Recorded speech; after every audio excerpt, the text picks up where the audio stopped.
So hello and welcome to this talk on Candida diaper dermatitis. My name is Dr. Ima Kariuki. I'm a pediatrician from Nairobi. So the first part of this talk is going to be on a brief overview of Candida diaper dermatitis, and then we will talk a little bit more about the clinical presentation.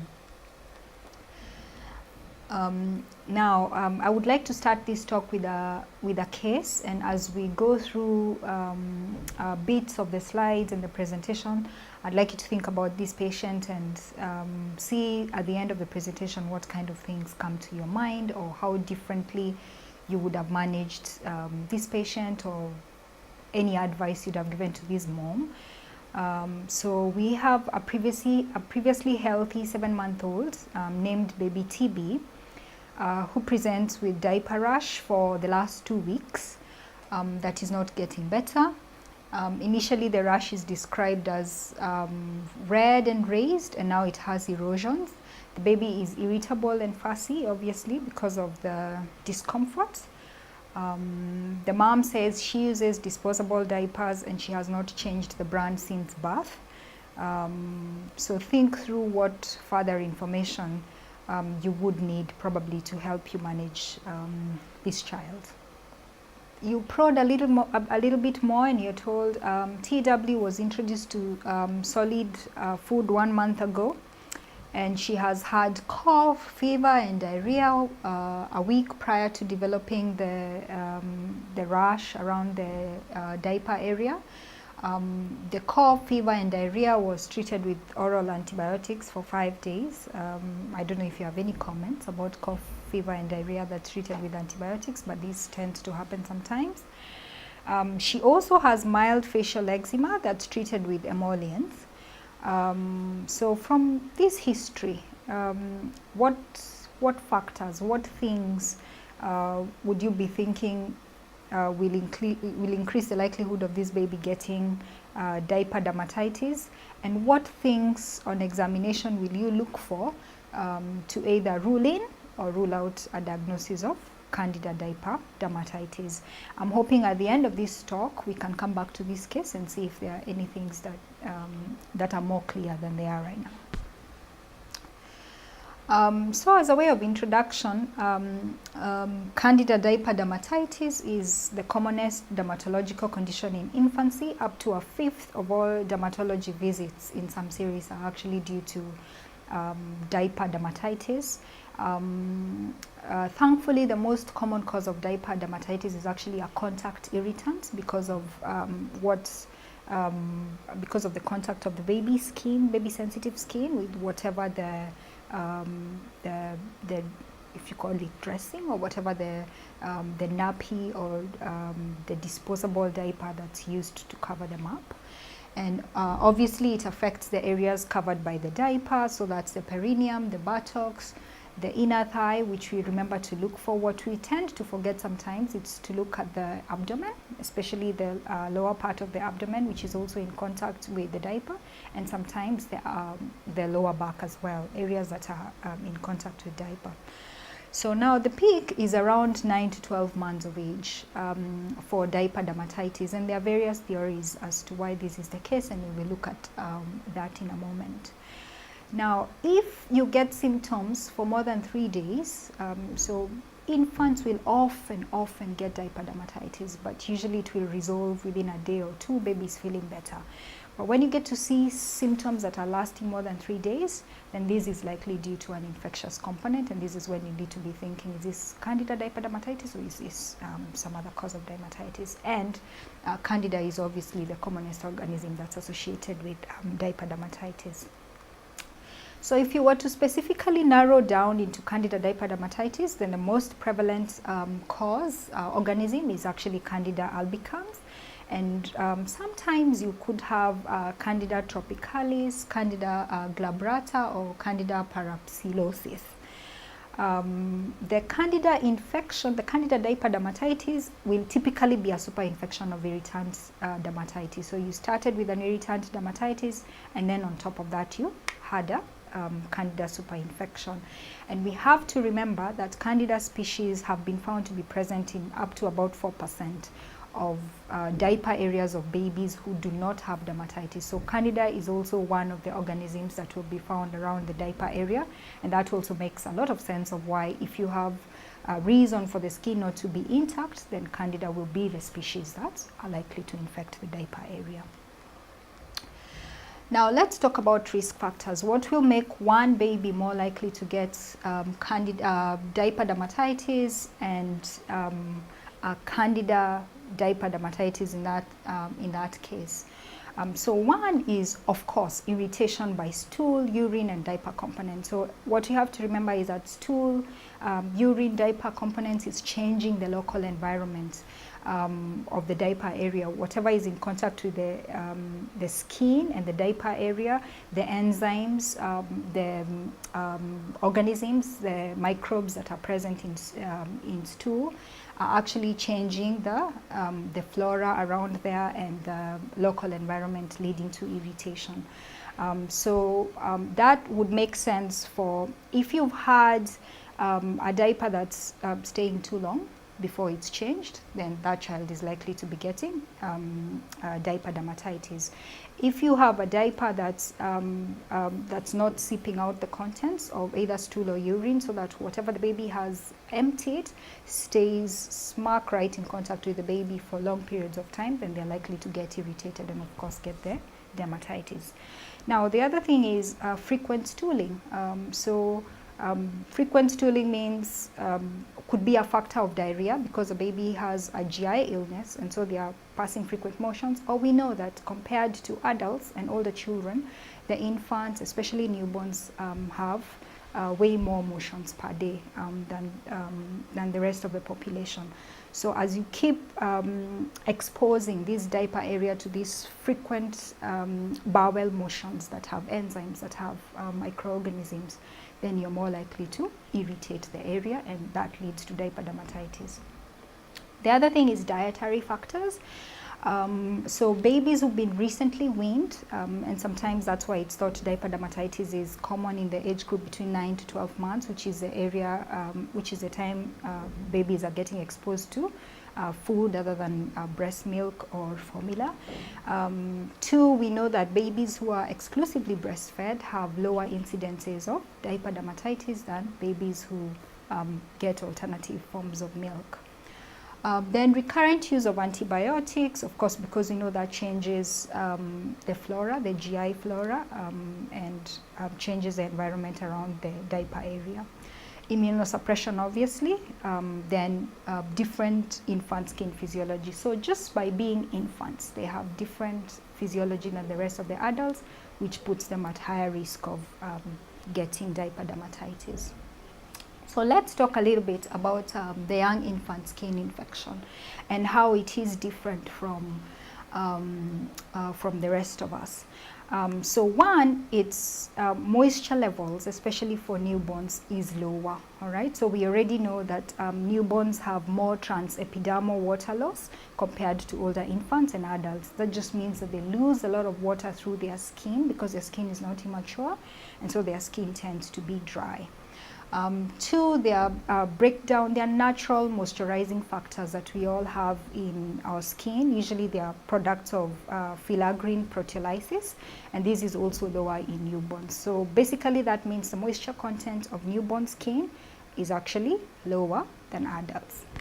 Now the skin microbiome is also different. So they are colonized primarily by firmicutes as opposed to Acinetobacter in adults.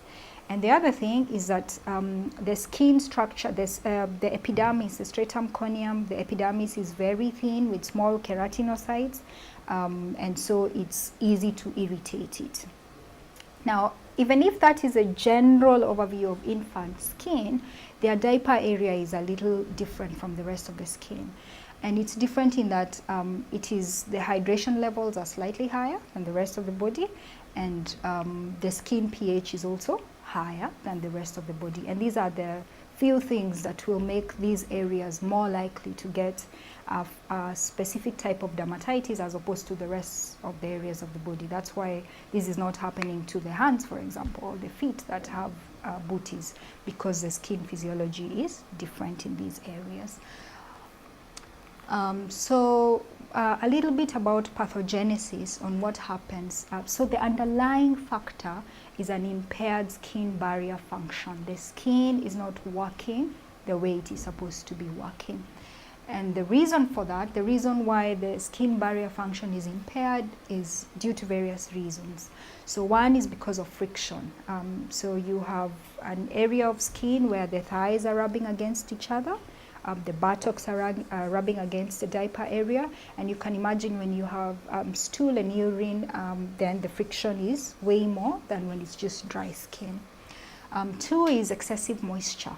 So you have as we said, the diaper area has way more moisture than the rest of the body, and when it's covered up, then you have way more moisture than before, and too much of that moisture as well impairs the skin barrier function. Then we've talked about the altered cutaneous microbiome. Then we talked about the high enzymatic activity that's coming from both stool and urine. And we have increased pH. And what this does is that it makes the commensal candida, the candida that's already present around that area, be able to penetrate and cause a candida diaper dermatitis. Now, if we were to talk about the increased pH, why is this area getting pH imbalances?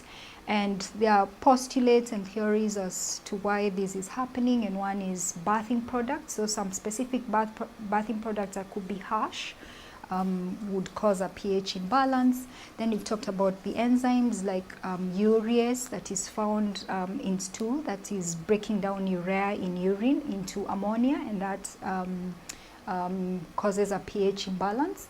And what happens is that this becomes like a vicious cycle. The more you have a pH imbalance with increased pH, then you have more enzyme activity, so leading to further breakdown. And so you get, especially when the diaper has been staying in contact with the diaper area for a long time, then you have all of these chemical processes taking place and irritating the baby's skin.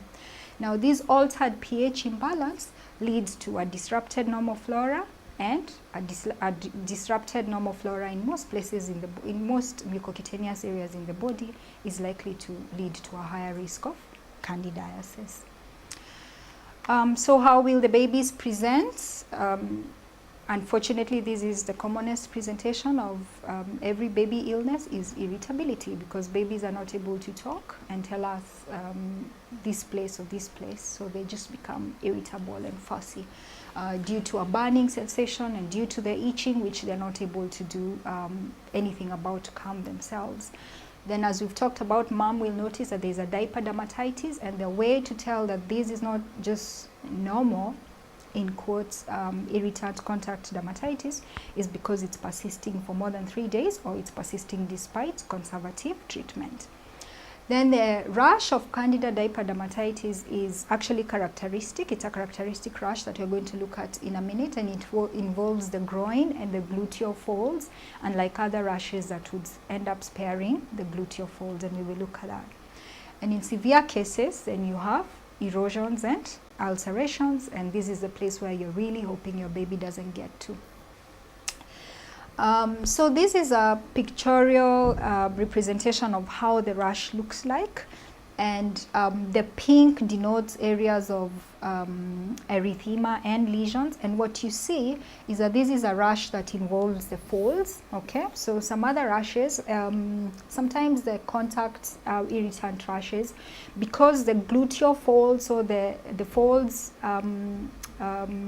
under the buttocks or inside the gluteal folds, or when you open the perineal area and you have folds in the medial sides of the thighs, they get to be spared because those areas under the folds are actually not in contact with whatever the irritant is. While when you have candida diaper rash, it will tend to go into those areas. So the folds will tend to be involved, and they will be red, and you will find a rash. Then the other characteristic thing is that you have satellite lesions. So you have this big erythema happening in one place around the gluteal fold sometimes, and then you will have these pustules and rashes in satellite areas slightly farther from the rash, and that's what you need to be looking out for. You can see that in the picture of the baby, of the diaper area of the baby on to the right of your screen, where you see the rash right there into the perianal area. You will see there's bits of redness, and you can see those pustules and papules that are satellites a little farther out from the rash. So that's one of the ways you can tell, you can differentiate between contact irritant dermatitis and candida diaper rash.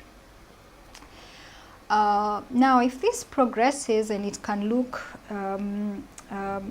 distressing, and of course you can imagine how uncomfortable this is for the baby. And here you have big scaly plaques, you have maceration, you have edema on the perianal areas. And remember, it's in the buttocks, it's in the inner thighs, and when you open up the folds, you actually discover that they are involved.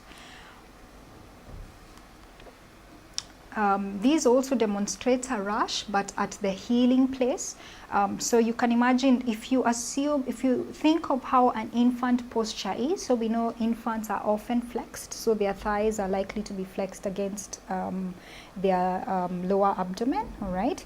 So this is an area which you probably have to open up. You have to extend the thighs or the hips to be able to appreciate. And you can see the rash, a healing rash, looking a little scaly and dry. At least this one is looking a little dry in that fold area, and this is one of the ways.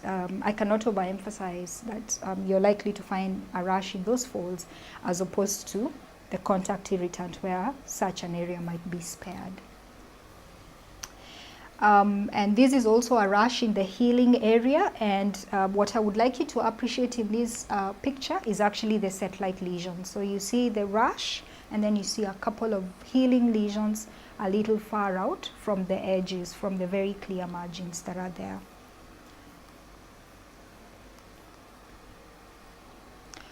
Okay, so how do we make a diagnosis of a candida diaper dermatitis? So luckily this is easy. It's clinical, direct observation. Observe the baby, take your history.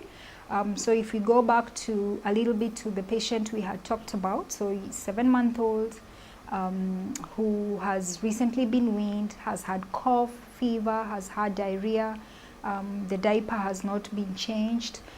The brand of diaper mom has been using has not been changed, but there are those factors: the age of the baby, the diarrhea that they've had a couple of days before, the use of antibiotics, the recent weaning, that make you suspect candida diaper dermatitis in this baby, as opposed to another 2 or 3 month old who would show up with a different set of history.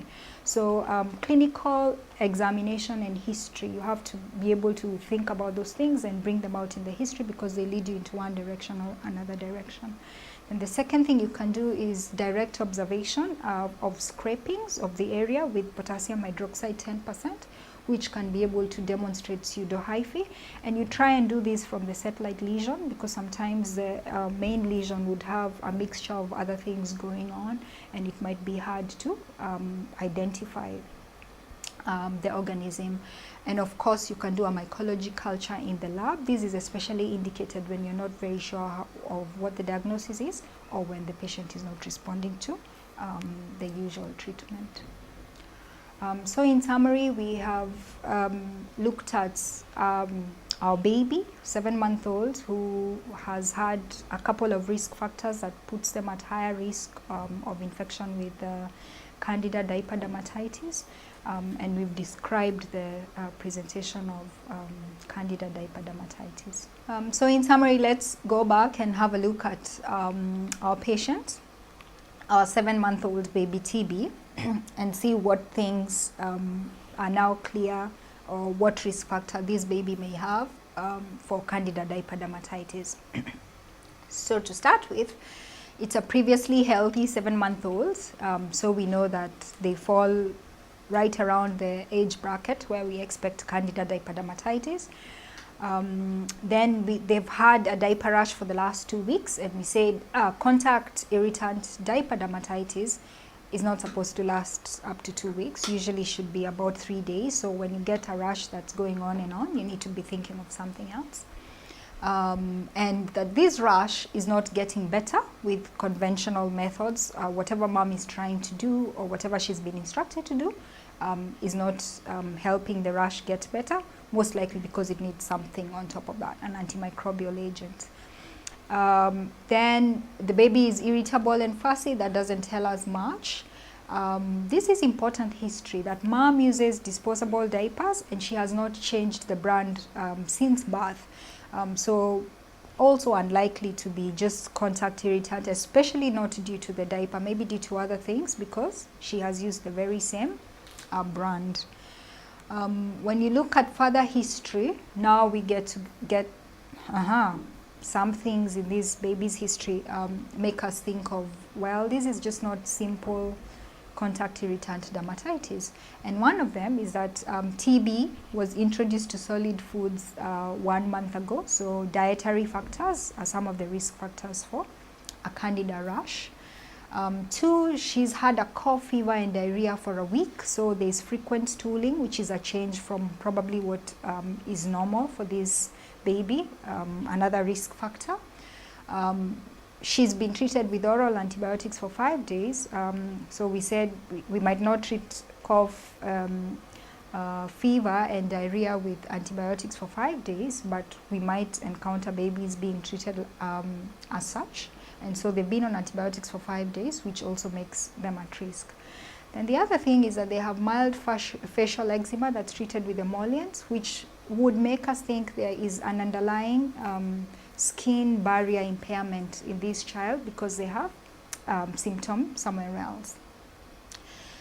So briefly, we've looked at those risk factors. This baby seems to have quite a bit that would put a child like this at risk of a candida diaper rash.